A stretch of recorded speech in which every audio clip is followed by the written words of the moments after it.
My dear friends, welcome in revision chemistry classes. आज की class में हम लोग पढ़ेंगे structure of sperm. Structure of sperm के बारे में पढ़ेंगे, शुक्राणु की संरचना जानेंगे। ठीक है, जिन लोगों ने मेरे चैनल को सब्सक्राइब नहीं किया तो सब्सक्राइब जरूर कर लें। तो आज का जो टॉपिक है स्ट्रक्चर ऑफ स्पर्म है। तो ध्यान दें, जो स्ट्रक्चर ऑफ स्पर्म है इसके पहले मैं बता दूं, ये जो स्पर्म होते हैं बनते कहाँ हैं। तो ये कहाँ बनते हैं स्टूडेंट? Testis of male. जो मेल के टेस्टिस होते हैं उसमें स्पर्मेटोजिनेसिस के दौरान, due to spermatogenesis mature sperm बनते हैं। ओके, जब शुक्राणु जनन होता है उस स्थिति में शुक्राणु जनन के दौरान क्या बनते हैं? स्पर्म बनते हैं। ओके, देखिए इसकी डिटेल जानकारी के बारे में देखते हैं। स्पर्म की संरचना, डिटेल जानकारी स्ट्रक्चर ऑफ स्पर्म की। ठीक है, यहां पर देखें, a mature sperm form in the testis. कहां बनता है? टेस्टिस में। A mature sperm form in the testis due to spermatogenesis.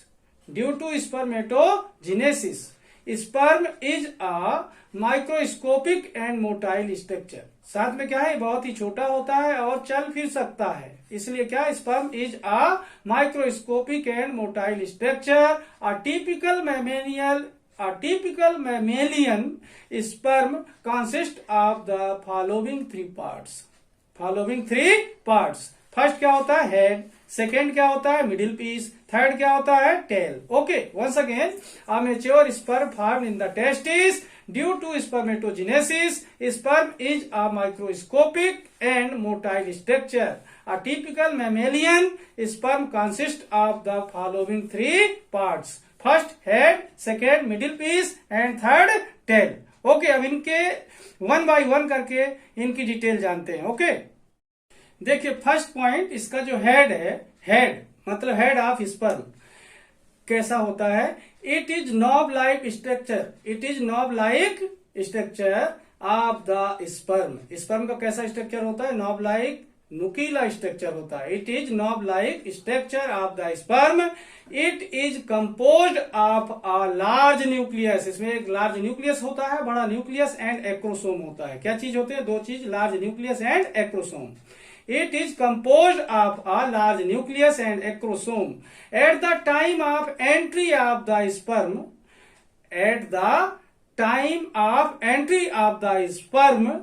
into egg, जब स्पर्म एग में एंट्री मारता है, into egg, acrosome secretes sperm lysine. क्या सिक्रीट करता है ये? Acrosome secretes sperm lysine which dissolve the egg membrane, that facilitate entry of sperm into egg और ovum. इससे क्या होता है? स्पर्म को एग में एंट्री करने के लिए थोड़ा क्या होती है? आसानी हो जाती है। वंस अगेन देखें, हेड क्या होता है? It is knob like structure of the sperm. It is composed of a large nucleus and acrosome.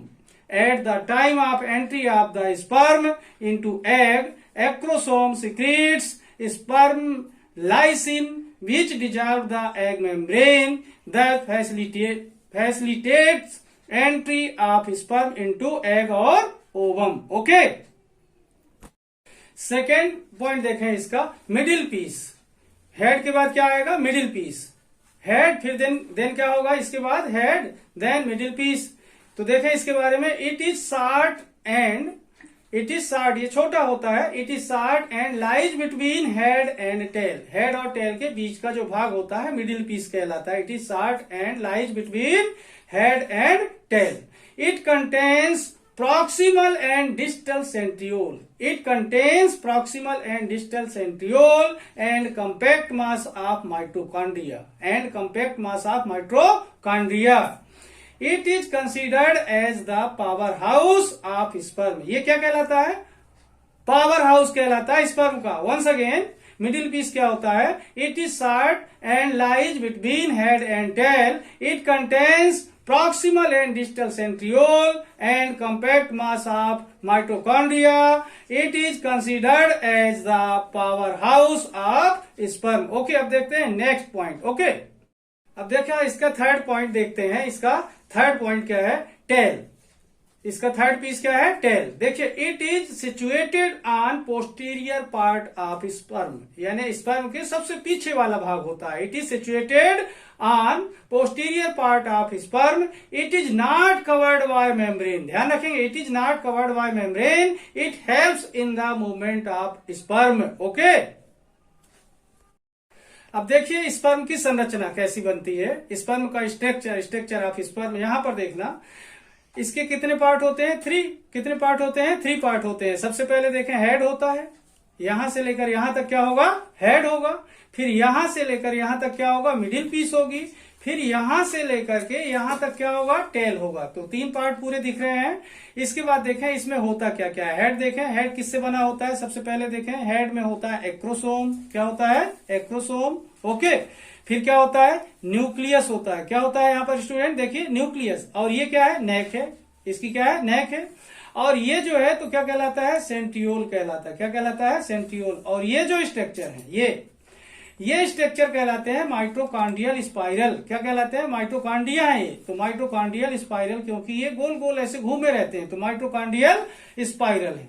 और ये जो फाइबर, ये यहां से लेकर के ये जो फाइबर आया हुआ है, ये जो बड़ा रेसा बना हुआ है, फाइब्रस स्ट्रक्चर जो है, ये कहलाता है एक्सियल फिलामेंट। क्या कहलाएगा? Axial filament.